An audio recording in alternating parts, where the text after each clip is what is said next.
비교하는 순간 당신은 불행해진다. 이것은 위로가 아니라 사실이다. 오늘은 인간을 가장 빠르게 불행하게 만드는 마음의 습관, 비교에 대해 이야기하려 한다. 나는 평생 인간의 마음을 관찰해왔다. 그리고 한 가지 확실한 진실을 발견했다. 인간을 괴롭히는 것은 가난이 아니다. 질병도 아니다. 외로움도 아니다.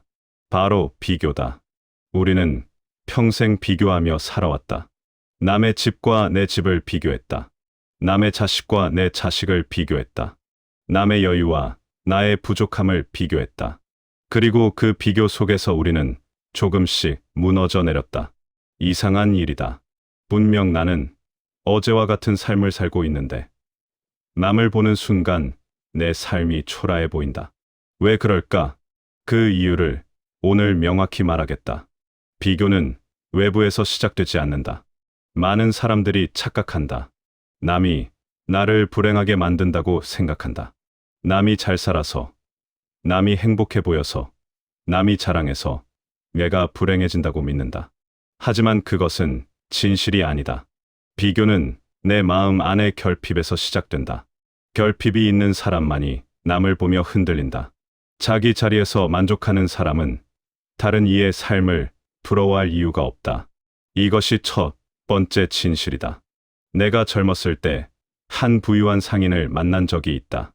그는 큰 저택에 살았고 마차를 여러 대 소유했으며 하인들도 많았다. 그런데 그는 늘 불행해 보였다. 그는 더 부유한 귀족들과 자신을 비교했기 때문이다. 그는 자신이 가진 것을 보지 않고 자신이 갖지 못한 것만 보았다. 반면 같은 동네에 사는 가난한 구두 수선공은 늘 웃었다. 그는 비교할 대상이 없어서가 아니라 비교할 마음이 없었기 때문이다. 여기서 중요한 질문이 생긴다. 왜 우리는 비교를 멈추지 못할까? 그 이유는 간단하다. 욕망 때문이다. 인간의 욕망은 끝이 없다. 하나를 얻으면 또 다른 것을 원한다. 그리고 그 욕망은 늘 남과의 비교 속에서 자극된다. 남이 가진 것을 보면 나도 갖고 싶어진다. 남이 누리는 것을 보면 나도 누리고 싶어진다.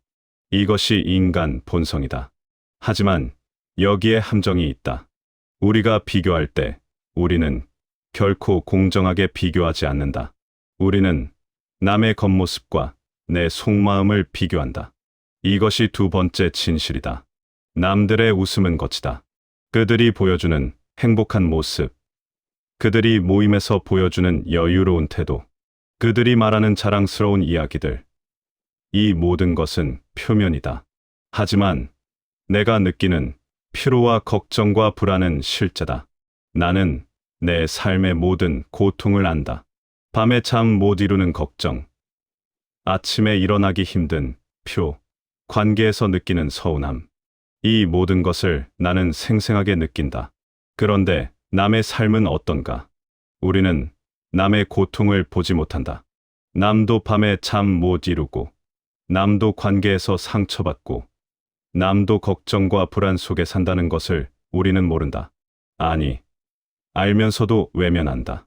왜냐하면 우리는 남의 행복만 보고 싶어 하기 때문이다. 남이 불행하면 나는 조금 위안을 받는다. 하지만 남이 행복해 보이면 나는 더 불행해진다. 이것이 비교의 본질이다. 나는 이런 사람들을 많이 봐왔다. 평생 남과 비교하며 산 사람들을 봤다. 젊었을 때는 친구들과 비교했다. 누가 더 좋은 직장에 다니는지, 누가 더 좋은 배우자를 만났는지, 누가 더 빨리 집을 샀는지 비교했다. 중년이 되면 자식과 비교했다. 누구 자식이 더 좋은 대학에 갔는지, 누구 자식이 더 좋은 직장에 들어갔는지, 누구 자식이 더 효도를 잘하는지 비교했다. 노년이 되면 건강과 여유를 비교했다.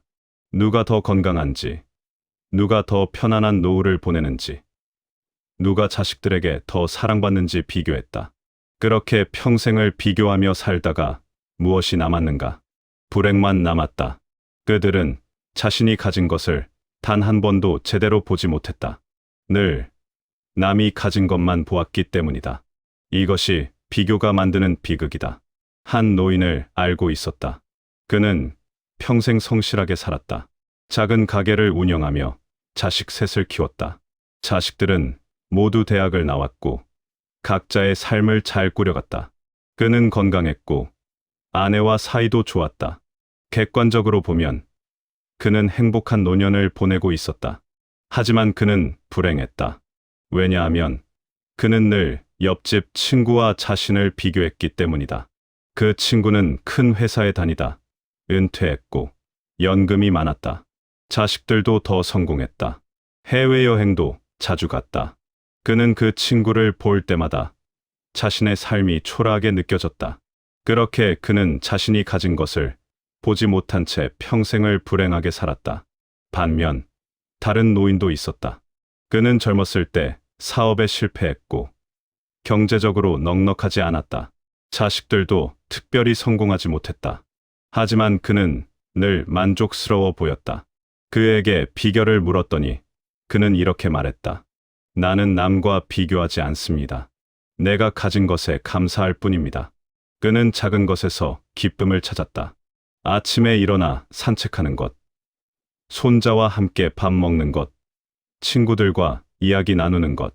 그는 이런 평범한 일상에서 행복을 느꼈다. 이 두 노인의 차이는 무엇인가? 가진 것의 차이가 아니다. 마음의 차이다. 한 사람은 늘 남을 보았고 다른 사람은 자신을 보았다. 한 사람은 없는 것을 세웠고 다른 사람은 있는 것을 세웠다. 그 차이가 한 사람은 불행하게, 다른 사람은 행복하게 만들었다. 그렇다면 우리는 어떻게 해야 할까? 비교를 멈추려면 무엇을 해야 할까? 첫 번째는 욕망을 줄이는 것이다. 욕망이 줄어들면 비교도 줄어든다. 더 가지려는 마음이 줄어들면 남이 가진 것이 부럽지 않다. 이것은 포기가 아니다. 지혜다. 나이가 들수록 우리는 깨닫는다. 많이 가진다고 행복한 것이 아니라는 것을, 적게 원할수록 오히려 마음이 편해진다는 것을. 두 번째는 자신의 기준을 되찾는 것이다. 우리는 언제부터인가 남의 기준으로 살기 시작했다. 남들이 좋다고 하는 것을 좋다고 생각했다. 남들이 성공이라고 하는 것을 성공이라고 믿었다. 하지만 그것은 내 기준이 아니다. 남의 기준이다. 이제는 내 기준을 되찾아야 한다. 내게 중요한 것이 무엇인지, 내가 진정으로 원하는 것이 무엇인지 스스로에게 물어야 한다. 세 번째는 감사하는 습관을 들이는 것이다. 비교는 부족함에 집중하게 만든다. 하지만 감사는 풍요로움에 집중하게 만든다. 매일 아침 눈을 뜰 때 오늘도 숨 쉴 수 있다는 것에 감사하라. 밥을 먹을 때 음식이 있다는 것에 감사하라. 가족을 볼 때 함께할 사람이 있다는 것에 감사하라. 이런 작은 감사가 쌓이면 비교할 마음이 줄어든다. 네 번째는 남의 삶을 있는 그대로 보는 것이다. 우리는 남의 겉모습만 본다. 하지만 그 안을 들여다보면 그들도 우리와 같은 고민을 한다는 것을 알 수 있다.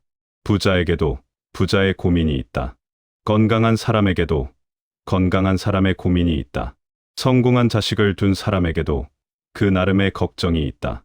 이것을 알면 비교가 무의미하다는 것을 깨닫게 된다. 다섯 번째는 자신의 인생을 돌아보는 것이다. 50년, 60년, 70년을 살아온 당신이다. 그 시간 동안 당신은 얼마나 많은 것을 이뤄냈는가? 어려운 시절을 견뎌냈고, 가족을 지켜냈고, 자신의 자리를 지켜냈다. 이것은 대단한 일이다. 남과 비교할 필요가 없다. 당신의 인생, 그 자체로 충분히 가치 있다. 여기서 중요한 것은 비교를 완전히 없앨 수는 없다는 사실이다. 비교는 인간의 본성이다. 우리는 태어날 때부터 비교하며 세상을 이해한다. 크고 작음, 많고 적음, 좋고 나쁨. 이 모든 것은 비교를 통해 인식된다. 그러니 비교 자체를 없애려고 애쓸 필요는 없다. 다만 비교가 나를 괴롭히지 않게 하는 것이 중요하다. 그러려면 비교의 목적을 바꿔야 한다. 비교는 원래 나를 발전시키기 위한 도구였다. 남을 보고 배우고, 나를 돌아보고 개선하는 것. 이것이 비교의 본래 목적이다. 하지만 어느 순간부터 비교는 나를 깎아내리는 도구가 됐다. 남을 보고 부러워하고, 나를 보고 한심하게 여기는 것. 이것은 비교의 왜곡된 형태다. 건강한 비교는 이렇다. 저 사람은 매일 아침 산책을 하는구나. 나도 해봐야겠다. 이것은 나를 발전시키는 비교다. 하지만 불건강한 비교는 이렇다.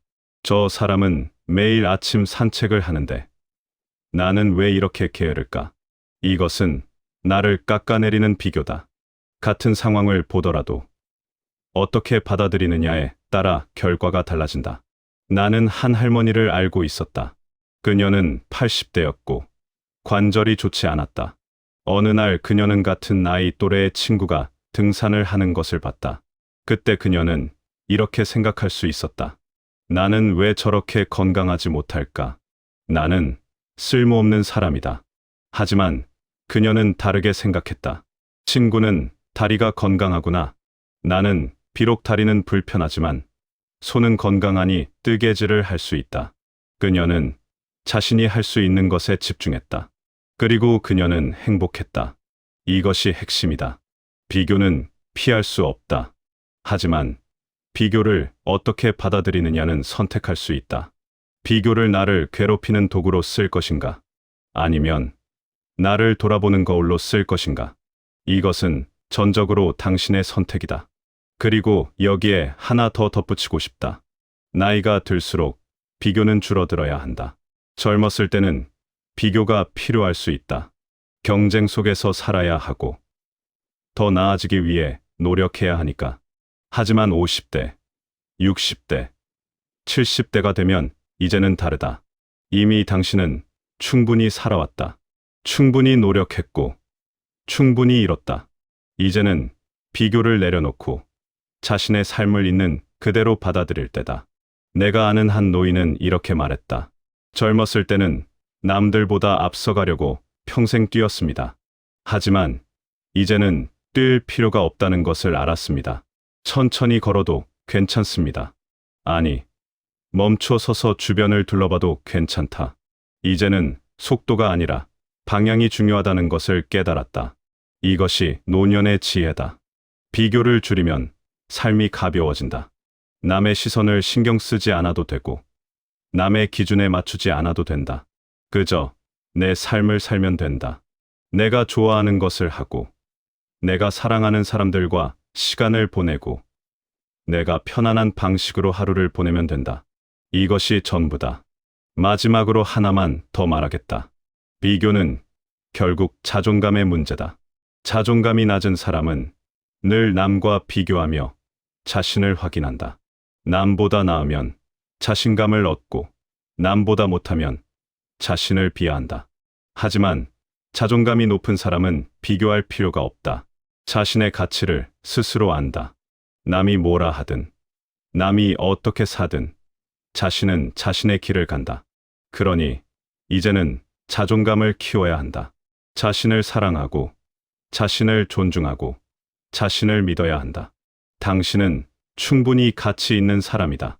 남과 비교할 필요 없이 당신 그 자체로 충분하다. 이것을 깨달을 때 비교는 더 이상 당신을 괴롭히지 못한다. 50년, 60년, 70년을 살아온 당신이다. 그 긴 세월 동안 당신은 수없이 많은 비교 속에서 살아왔다. 때로는 그 비교가 당신을 앞으로 나아가게 했고, 때로는 당신을 무너뜨렸다. 하지만 이제는 다르다. 이제는 비교를 내려놓을 때다. 남의 삶이 아니라 자신의 삶을 볼 때다. 당신의 삶은 이미 충분하다. 당신이 지나온 길, 당신이 버텨낸 시간, 당신이 지켜낸 관계들, 그 모든 것들은 오직 당신만이 가진 독특한 인생의 무늬다. 그리고 그 무늬는 누구의 것과도 비교할 수 없다. 그러니 이제 더 이상 비교하지 마라. 당신은 이미 충분한 삶을 살아왔다. 앞으로도 충분하다. 비교를 멈추는 순간 평온이 찾아온다. 남의 삶을 부러워하는 대신 자신의 삶에 감사하게 된다. 남의 기준에 맞추는 대신 자신의 기준으로 살게 된다. 남의 시선을 의식하는 대신 자신의 마음을 듣게 된다. 이것이 비교를 멈췄을 때 얻는 선물이다. 나는 한 가지 확신을 갖게 됐다. 행복은 많이 가지는 데 있지 않다. 덜 원하는 데 있다. 비교는 우리에게 더 많은 것을 원하게 만든다. 하지만 비교를 멈추면 우리는 지금 가진 것으로 만족하게 된다. 그리고 그 만족이 바로 행복이다.